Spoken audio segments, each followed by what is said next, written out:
Hey everyone, welcome back to In the Alley. My name is Cody. Glad you guys are back for another video. The lone Thursday night. We only have one more Thursday night game this entire season, minus this one, so let's get into this one. Jacksonville and Massachusetts. Let's kick things off in Lowell, Massachusetts. It's a first and goal from the 9-yard line. Kenji Bahar is going to hand it off to Puka Williams, who's going to cut up and inside, and they start the scoring. Sharks turn to respond here, 7-0 our score, but Tyler Huff is going to thread the needle on a slant route and tie it up at 7. Next possession for the Pirates, they're getting to midfield, 3rd and 6, high snap, handoff, Puka Williams, ball bounces out of his hands and bobbled, finally recovered by Jay Davis, who falls down, and Sharks have the ball. Jacksonville can't put it on the end zone with that turnover, but Dylan Barnes with a 39-yard field goal. Jacksonville leads at 10-7. Making our way to the second quarter, it's going to be second down and goal. Kenji Bahar, RPO keeper, takes it himself in. Pirates take the lead. Playing with fire, with your feet on the goal line, Tyler Huff drops back. Is he going to be pressured? Tripped up. It's a safety for the Pirates, 16-10. Under 5 to go here. Second and goal from the 4-yard line. Kenji Bahar, play action. Back in the end zone, wide open is Isaac Zico. Let's go, 7 seconds left in the first half, 3rd and 17 for the Pirates. Kenji Bahar is going to be forced out of the pocket under duress. He's going to just heave this deep, and look at the concentration. Isaac Zico, second touchdown. 2nd and 5, Jacksonville needs points to get back into this. Tyler Huff doing what he does best. He's run before, he'll do it again, and he takes this one all the way in for the touchdown. After a Pirates turnover on downs, as an RPO keeper left side, Tyler Huff takes it, buries his way into the end zone. We've got a game. But that is short-lived. 4th and goal from the 1-yard line. Kenji Bahar sneaks it in as the Pirates extend their lead. After a Pirate goal line stand, they work their way down to the 7-yard line. Handoff, Puka Williams off the right side, and he takes it in, icing the game. But you can't put a price on effort. It's going to be a 35-yard touchdown bomb. Marcus Rogers has the catch, breaks off of defender, a second and a third, and works his way in, 43-29. Alright, so we have seen the highlights, lowlights, recap, everything like that. When it comes to the game, let's talk some stats, dive a little bit deeper into it, give some, thoughts, some opinions, whatever you have it. So with that being said, let's take a look. Stats over the face. Let's go. We have a 43-29 victory in favor of the Massachusetts Pirates, and man, Jacksonville looked all out of sorts at times in this game. Not for lack of trying. Jacksonville definitely had their opportunities. They did try and claw back into this, especially, into that third quarter, but it was just maybe a little bit too little too late. So let's take a look at our game leaders. Tyler Huff for Jacksonville, 11 of 14 for 93 yards, 2 touchdowns, no interceptions. 13 carries, 57 yards, and 2 touchdowns. And Marcus Rogers, 3 catches, 46 yards, and 2 touchdowns for the Sharks. Kenji Bahar, your leading passer for Massachusetts, 12 of 17 for 90 yards and 2 touchdowns. Puka Williams, 26 carries, 140 yards, 2 touchdowns. And Isaac Zico, 7 receptions, 62 yards, and 2 touchdowns.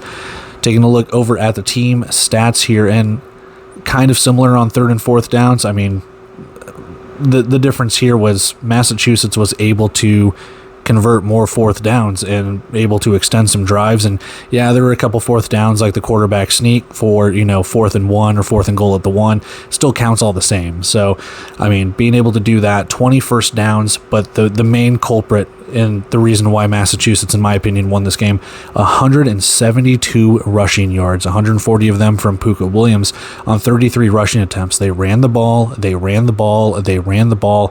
wore down Jacksonville's defense, which is astounding to me because in the previous weeks, there was a team that ran the ball, and Jacksonville stuffed them. I mean, Jacksonville was able to come back on Fishers. They destroyed them in their first meeting, and here Massachusetts able to really just they did a balanced attack, the Pirates did, but more or less they were just running the ball. Puka Williams, that offensive line, whatever the case could be, were able to get through, lanes, open up holes, do what they needed to do to run. Kenji Bahar was able to score on some, like an RPO and a quarterback sneak. So the running game, very, very important, and the key, in my opinion, for why Massachusetts won this game. Again, Jacksonville, not a bad performance, but getting shut out in the second quarter with only 10 points to show for it, and getting stopped time and time again on 3rd and 4th down, it proved that Massachusetts was here to win, and that's pretty much what they did. Not to say Jacksonville wasn't, but and he only had 77 rushing yards, and 57 of them were Tyler Huff. And 25 of them were just on 2 touchdown rushes alone. So that was half of his rushing total. I mean, Massachusetts was kind of able to zero in on this offense. And like I said, Jacksonville just kind of looked out of sorts. Something just didn't look right. But for all intents and purposes, and again, the thing too, like I said, you can make stats say whatever you want, but 93 yards passing, 35 of it was that final touchdown to Marcus Rogers. So you take that out, there's only 60 yards passing for Tyler Huff throughout the entire game. And give or take, again, you can make stats say whatever you want, you can implement it the way that you want. But that being said, again, Jacksonville's offense just did not look right in this one. And Massachusetts was able to capitalize. Taking a look still at the team stats here, just total yards favored Massachusetts. Not a lot of penalties in this one compared to previous games where it just seemed like flags were thrown constantly. Not a lot in this. Only 11 penalties and only 6 penalty yards accepted for Jacksonville. So again, maybe a couple holds after the running play had already passed the line of scrimmage.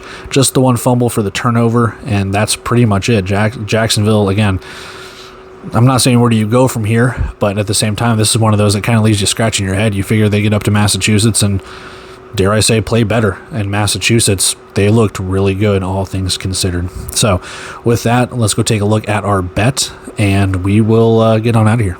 No, we didn't win the Jacksonville spread bet because there was no spread for them to be had. It was Massachusetts all the way. So womp womp.